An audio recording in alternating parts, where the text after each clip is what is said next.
Welcome again to Kano Iwanyayi broadcast with Sangwadzi Spiwe Kachidza Mapumo. I am so excited today because our guest today is one of those friends of Kano Iwanyayi. She's been on Kano Iwanyayi before talking to us about value addition in agriculture. But today she comes to us as a Rotarian, Dr. Mabel Hungwe, who you all know. And welcome to the program, Dr. Hungwe.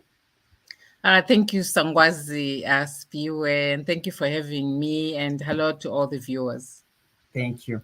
Today, we want to talk about a very interesting and something that I also am very passionate about books.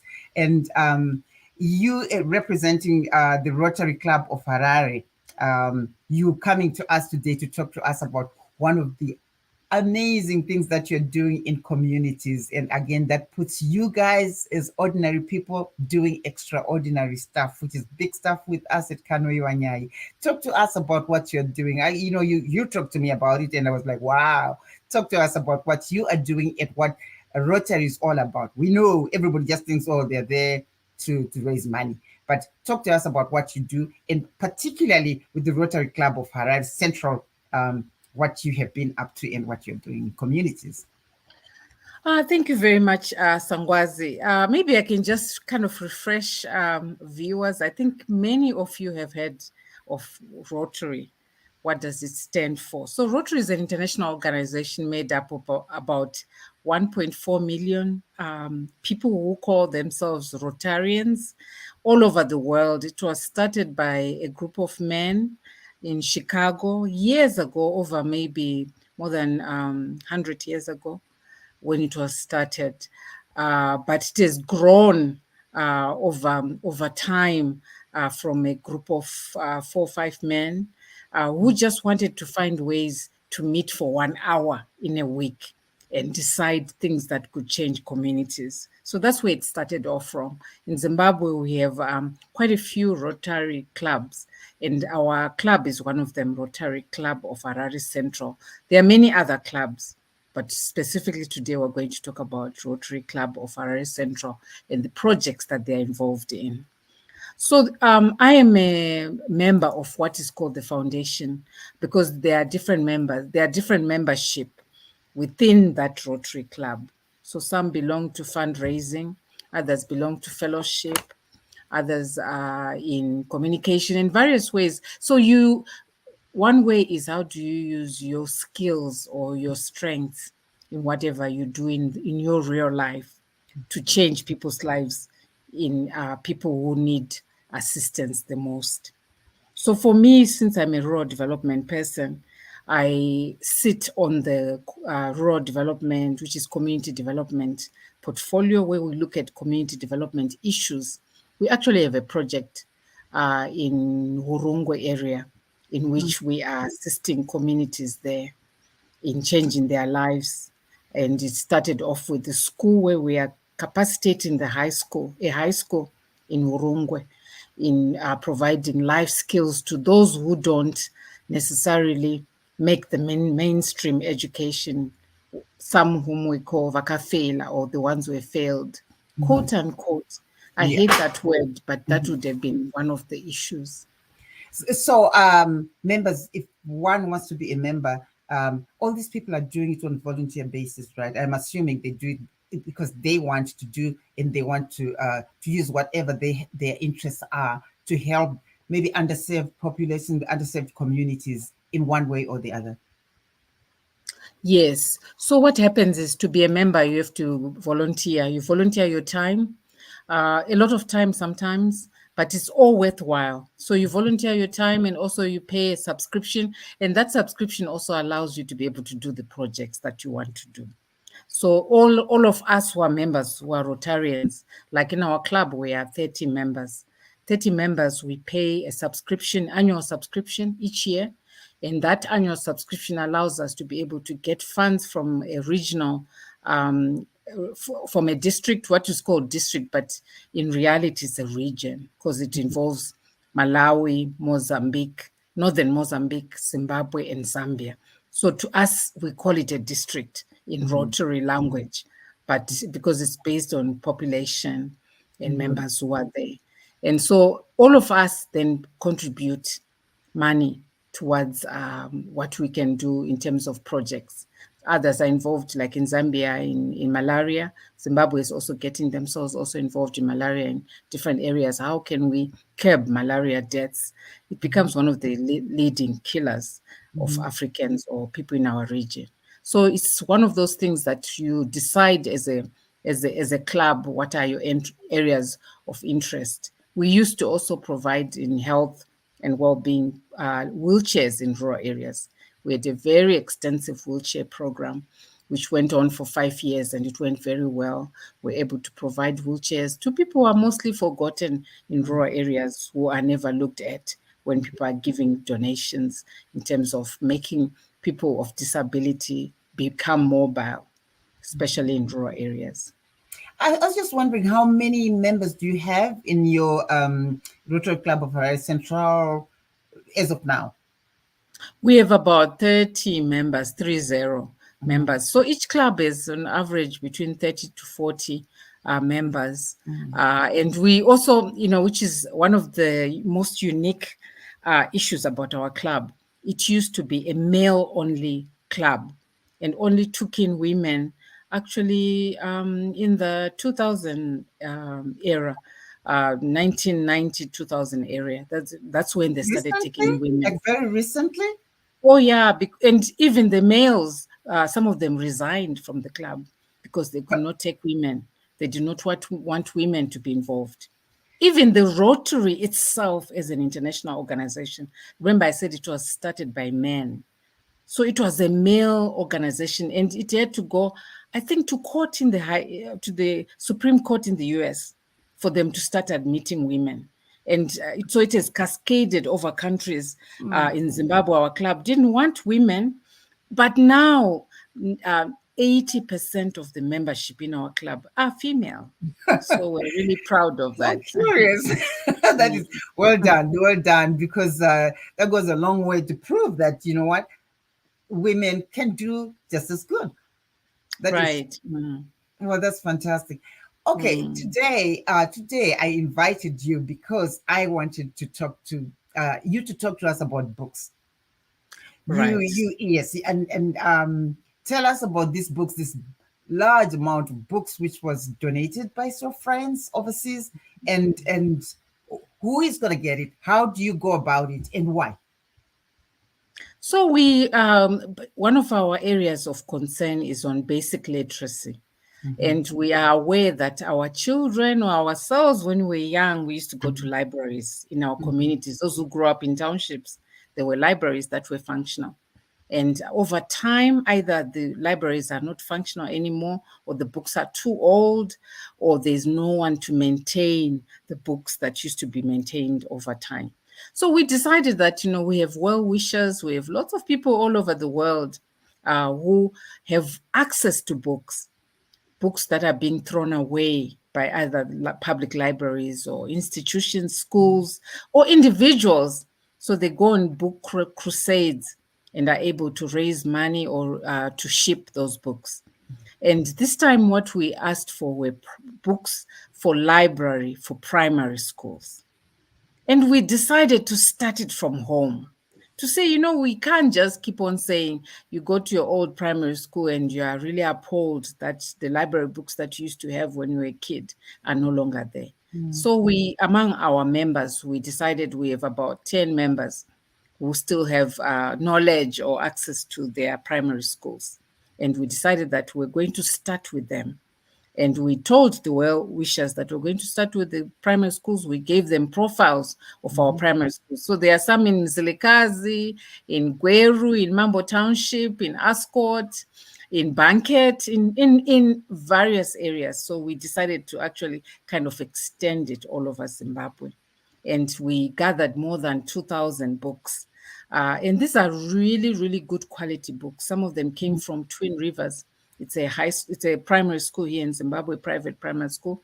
They were also updating their library books, and they wanted to give access of their books to all these schools that are well deserving. And so we decided we were going to now, over the past weekend, we were sorting out those books, over 2,000 very, very good condition books, which we divided then into various schools, and now are going to divide to these schools. And then we also included some secondary schools, because some of the books might be appropriate in certain private schools, maybe in Zimbabwe, but in most of the public schools, some of them are actually taught at high school level, because Okay. some primary schools here in private schools actually teach Form 1 stuff to the grade 7s. So we then also sorted out all those books to try and see whether we could also extend to some high schools.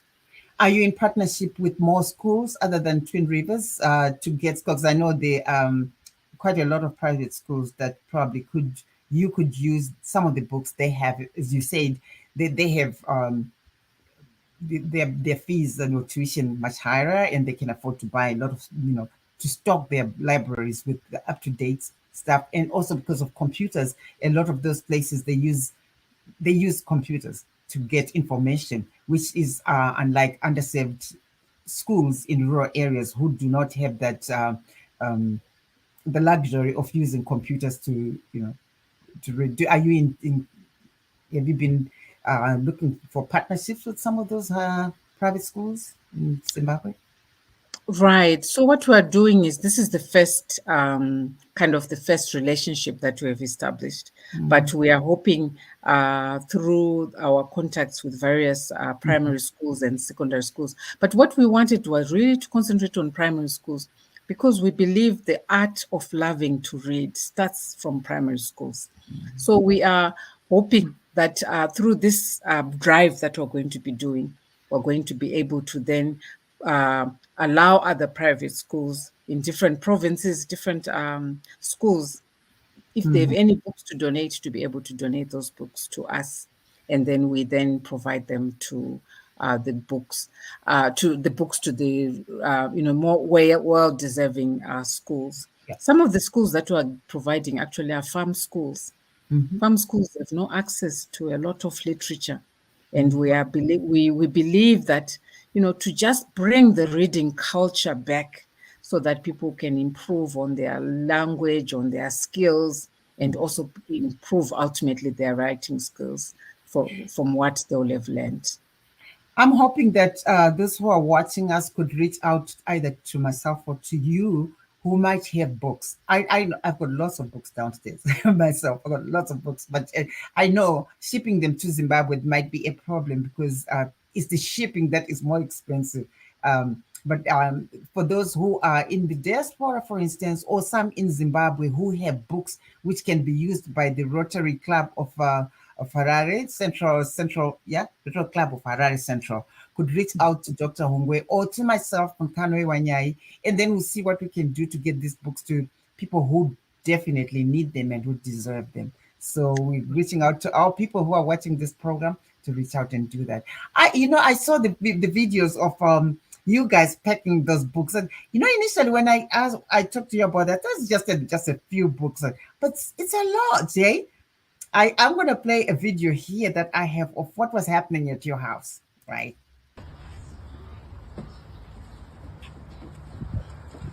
Good afternoon to you all, our viewers. My name is Temba Banda. I'm a past president of the Rotary Club Harare Central. One of the Rotary areas of focus that's closest to my heart is basic education and literacy. I think it's something that might be a bit inborn, because my mother is a retired Montessori teacher. So I started reading from a very early age, and I look. So I've been reading for the greater part of my life. So right now, we are gathered here at the home of our dear colleague, Dr. Hungwe, or Doctors Hungwe, uh, where we are engaging in the exercise of sorting various books kindly donated by Twin Rivers Primary School, as well as a good friend of ours in Milton Keys by the name Zelda Kaitano, which are going to be donated to a number of schools in primaries in high density areas in Gweru and Buluwayo, as well as some farm schools near and around Budget. So in terms of quantity, you're looking at north of 2,300 books, mostly primary, but there are some secondary school books which will also donate to the. That's a lot, eh? Yes. Yes, and I could see some of the members of your club there coming to, give their time in packing these books and getting them ready to be shipped. Uh, who is going to take them? Are you going to drive them, take them to the schools, or how does that work? So Like? what happens is now that we have been able to kind of pack books according to categories and ensure that each school is also going to get kind of like an equitable amount of books so that everyone gets a share of, if they are novels, if they are encyclopedia, all kinds of books that were donated by the various schools and individual who is a Zimbabwean based in the UK, who is actually not a Rotarian, who just one time reached out to us through some of our fundraising mechanisms and asked us what we wanted in terms of assistance from her. And one time we just needed assistance of some books for life skills, which we're giving to the prison services for prisoners so that they can learn life skills, so that when they get out of prison, they are able to then make a living out of the skills they will have learned. So she helped us. She has helped us many times. And she's just a well-wisher. We have actually never met her in person, but we talk to her as if we have known her for years. But she just said she just felt she wanted to reach out to Zimbabweans and see what she could do in terms of assistance. So I'm most grateful. What's and then we have sorry.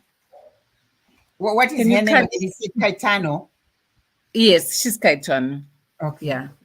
Okay. So I think by her assistance, it has really allowed us to be able to do a lot more work. But we also have other friends. There's an organization called Books for Life, which is based in the UK, which also provides us with a lot of books, and mostly in the medical field. We have staffed nursing schools. Every nursing school in Zimbabwe have up-to-date books in terms of the latest literature needed in the nursing care. And this has allowed our nurses. And it was provided by you guys. Provided those books. Did you provide those books to those nursing schools? Yes, through our Rotary Club and through our association with the Books for Life, who are based in the UK. And we have been able to go to the smallest nursing school, even if it's in Gotu, to ensure that they have a library and they have access to latest books. And our work would not end. So people will say, well, you're just giving skills to people who are going to leave the country and all those things.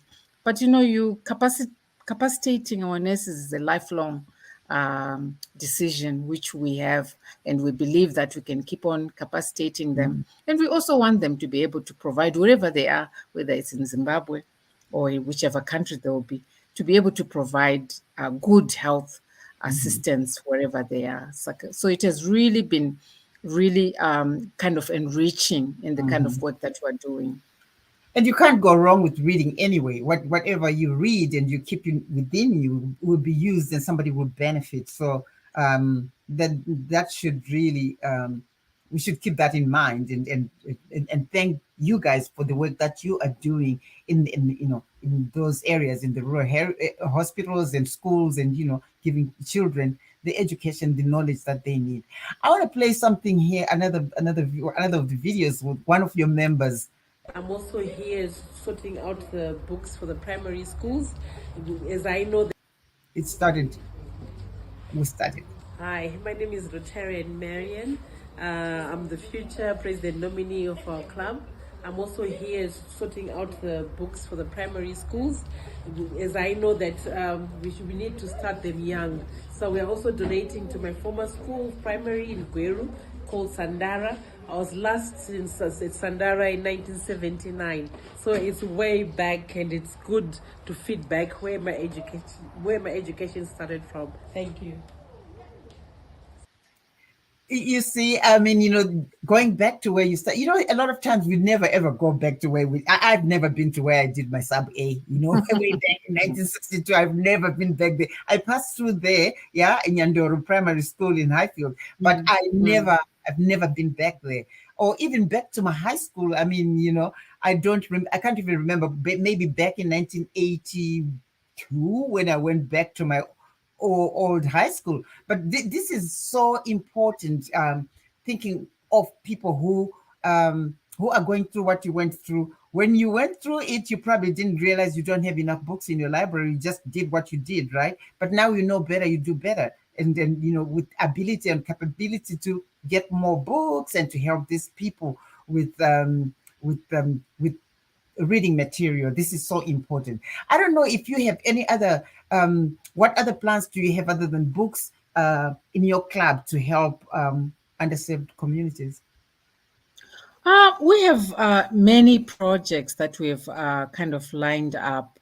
We have some agreements with the Ministry of Health, where Ministry of Education, I'm sorry, where we are bringing in another program which allows young kids in primary schools again to have kind of teacher in a box concepts, which allow young teachers to be assisted on how to provide kind of totality teaching methods to people in primary schools. So that program is explain that teacher in a box. I like the idea.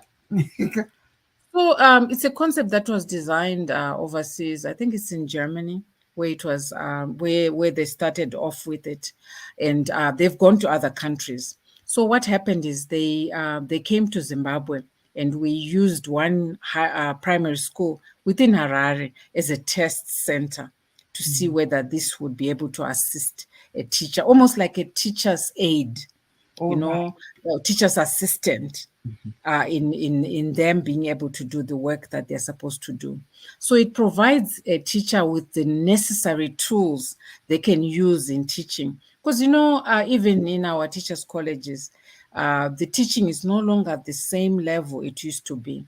So what we need is also kind of modern teaching methods that allow teachers to be able to provide new skills to students, which are kind of in the old days, that was not possible, or that was possible if they had a teacher's assistant or teacher's aide. Sure. So this teacher in a box allows the teacher to be able to retool herself or himself, and then to tool students, and how students can also be able to work together with the teacher.